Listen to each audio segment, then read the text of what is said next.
Students, आज हम sound का नेक्स्ट पार्ट देखेंगे जिसमें हम लोग टाइप्स ऑफ वेव्स के बारे में डिस्कस करेंगे।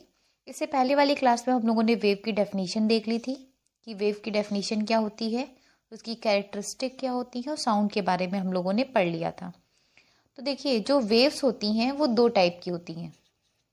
ठीक है, फर्स्ट क्या होती है, आपको मैंने लास्ट क्लास में इसके टाइप्स बताए भी थे। एक होता है आपका लॉन्गिट्यूडनल वेव्स, ठीक है, और दूसरा होता है आपका ट्रांसवर्स वेव। ये दो टाइप की वेव्स होती हैं। ठीक है, तो सबसे पहले आप शॉर्ट में समझ लीजिए, फिर हम इसकी डेफिनेशन देखेंगे क्या होता है। लॉन्गिट्यूडनल वेव्स क्या होती हैं, जिस भी वेव में कोई भी वेव अगर मोशन कर रही है, मोशन में है, ठीक है, और उसके पार्टिकल जो है वो मीन पोजीशन के आगे पीछे मूव करें। समझ रहे हैं आप, जैसे वेव जिस डायरेक्शन में जा रही उसी डायरेक्शन में इसके particle to and fro motion करें। कैसा मोशन करें? To and fro motion. तो ये कौन सी वेव्स होती हैं? लॉन्गिट्यूडनल वेव्स होती हैं। और यही जब हम ट्रांसवर्स वेव में देखते हैं तो मान लीजिए वेव ऐसे जा रही है और इसके मीडियम के पार्टिकल्स जो हैं अप एंड डाउन, ठीक है, इस टाइप से जब मूव करें, ऊपर नीचे मोशन करें, तो जो वेव्स बनती है उन्हें हम लोग क्या बोलते हैं? ट्रांसवर्स वेव बोलते हैं। ठीक है, तो चलिए एक एक करके हम डेफिनेशन देखते हैं और इसके ग्राफिकल रिप्रेजेंटेशन देखते हैं कि क्या होता है। सबसे पहले देखिए लॉन्गिट्यूडनल वेव्स। लॉन्गिट्यूडनल वेव्स, तो इसकी डेफिनेशन में क्या हो जाएगा? A wave in which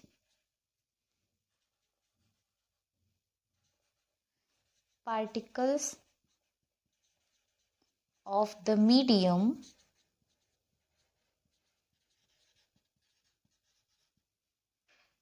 oscillate या आप वाइब्रेट भी कह सकते हैं, oscillate to and fro. To and fro का मतलब क्या हो गया? आगे पीछे, या आप यहाँ पे लिख सकते हैं back and fourth, back and fourth. ठीक, इसका मतलब भी वही होता है। ठीक है, तो कोई भी वेव जिसमें मीडियम के पार्टिकल्स जो हैं वो आगे पीछे मूव करें, ठीक है, इन द सेम डायरेक्शन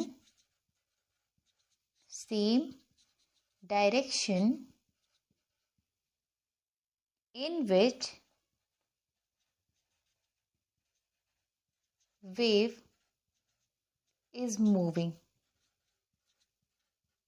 ठीक है, जिस डायरेक्शन में वेव जा रही है उसी डायरेक्शन में आगे पीछे मूव करे। ठीक है, in which wave is moving is known as क्या हो जाएगा? Longitudinal waves.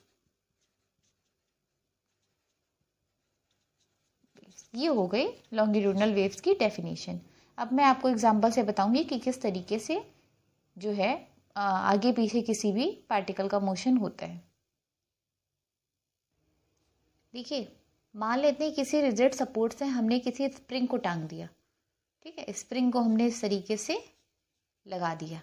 ये ओरिजिनल स्प्रिंग है, जैसे जब वो अपनी स्टेट में है, जब हमने इस पर कोई भी फोर्स अप्लाई नहीं किया या इसमें कोई भी मोशन नहीं हो रहा है। ठीक है, ये आपकी हो गई स्प्रिंग। अब हमने क्या किया, इस स्प्रिंग को हमने आगे की तरफ ऐसे खींचा। ठीक, और खींचने के बाद हमने इसको छोड़ दिया। तो कैसे स्प्रिंग हो जाएगी, किस टाइप से हो जाएगी? आप देखेंगे कि कुछ पॉइंट्स पे स्प्रिंग जो है पास पास होगी और कुछ पॉइंट्स पे स्प्रिंग जो है वो दूर दूर हो जाएगी। फिर देखेंगे आप पास पास होगी, फिर सेम ऐसे ही दूर दूर हो जाएगी। ठीक है, तो कुछ इस तरीके से जो इसकी मतलब जो ये थी, क्या कहते हैं, स्प्रिंग थी। ठीक है, इसमें क्या होगा, स्प्रिंग ही आपका क्या होगा, एज इसके जो आपको ये सर्कुलर वो दिख रहे हैं स्प्रिंग टाइप की, यही सब मोशन करेंगे। तो मोशन करेंगे तो क्या होगा, कुछ जगह पे आप देखेंगे कि ये पास पास आ जाएंगी, कुछ जगह पे क्या होगा, ये दूर दूर चली जाएंगी। और देखिए फोर्स भी हमने इसी डायरेक्शन में लगाया है।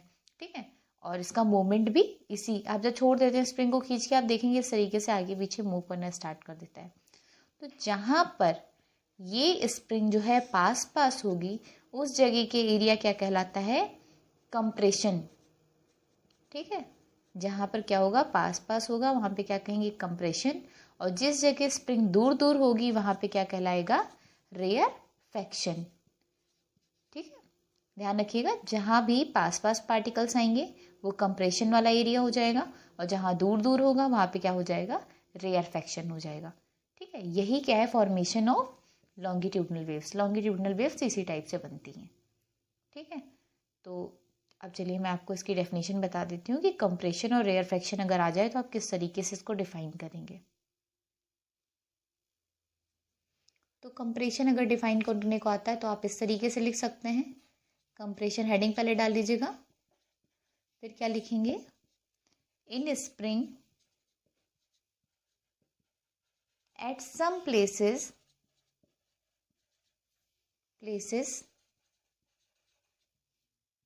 the turns are closer than that of normal state। ठीक है, नॉर्मल स्टेट के कंपैरिजन में आप देखेंगे कि कुछ जगह पे जो टर्न्स होंगे उसके सर्कुलर टाइप के वो पास पास आ जाएंगे, तो ये चीज़ क्या कहलाती है, आपकी कंप्रेशन। और रेयरफेक्शन में आप क्या लिखेंगे, रेयरफेक्शन, ध्यान रखिएगा फ्रैक्शन है, फ्रैक्शन नहीं है। ठीक है, तो रेयरफेक्शन क्या हो जाएगा, in spring at some places the turns are, इसमें क्या हो जाएगा, फार अपार्ट। ठीक है, एक दूसरे से थोड़ा सा दूरी पे हो जाएंगे। Then that of normal state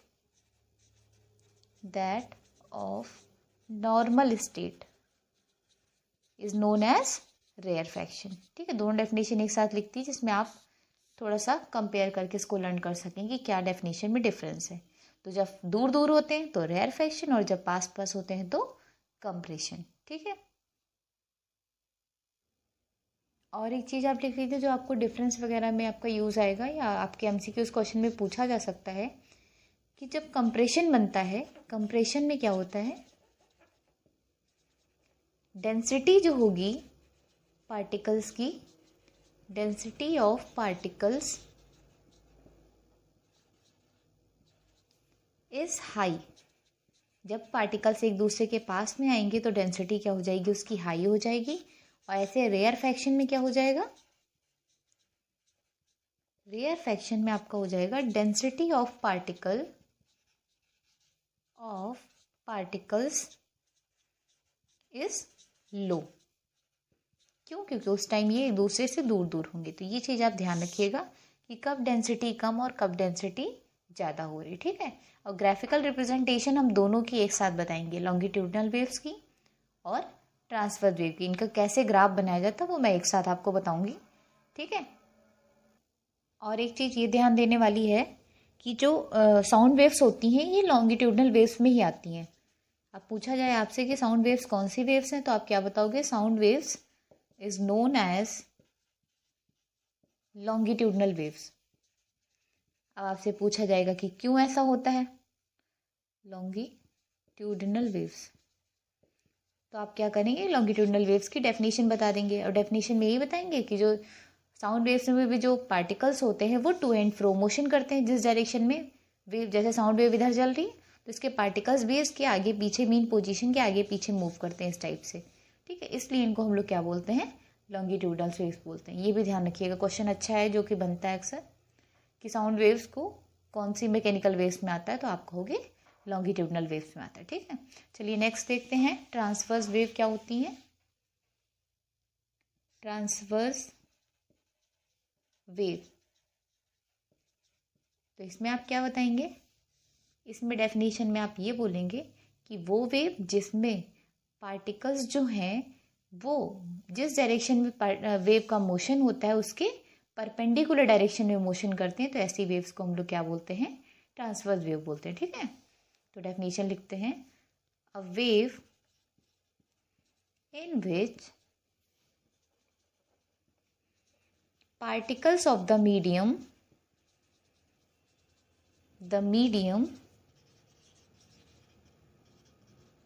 vibrate perpendicular to the direction of motion to the direction of wave motion is known as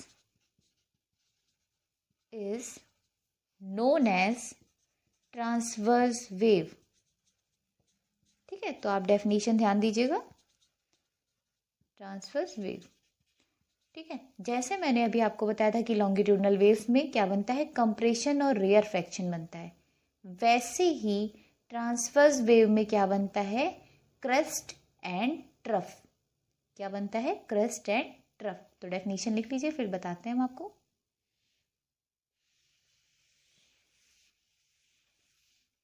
जैसे वेव ये चल रही है, ठीक है, इस टाइप से। अब पार्टिकल क्या हुआ, कुछ जगह पे आप देखेंगे ऊपर मोशन होगा, कुछ जगह पे नीचे, कुछ जगह ऊपर, कुछ जगह नीचे, इस टाइप से। जैसे आपने देखा होगा, अगर आप किसी नदी में वो कंकड़ डालते हैं तो इसमें लहरें जिस टाइप से होती हैं, तो जो ये अप साइड वाला पार्ट होता है इसे हम लोग क्या बोलते हैं, क्रेस्ट बोलते हैं, CREST, क्रेस्ट। और जो डाउन साइड होता है उसे हम लोग क्या बोलते हैं, ट्रफ। ठीक है, तो जो भी ऊपर होगा, ये ऊपर वाले पोर्शन क्या होंगे, क्रेस्ट हो जाएंगे, और नीचे वाले क्या हो जाएंगे, ट्रफ हो जाएंगे। ठीक है,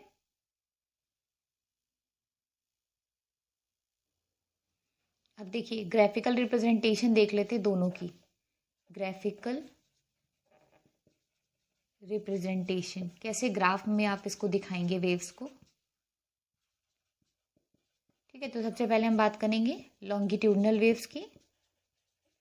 तो उसका ग्राफ किस तरीके से बनता है, उसका ग्राफ जो है वो डेंसिटी और डिस्टेंस के बीच में ग्राफ बनता है। ध्यान रखिएगा, इधर क्या होता है, डिस्टेंस होता है, ठीक है, और इस साइड वाई एक्सिस पे क्या होता है, डेंसिटी।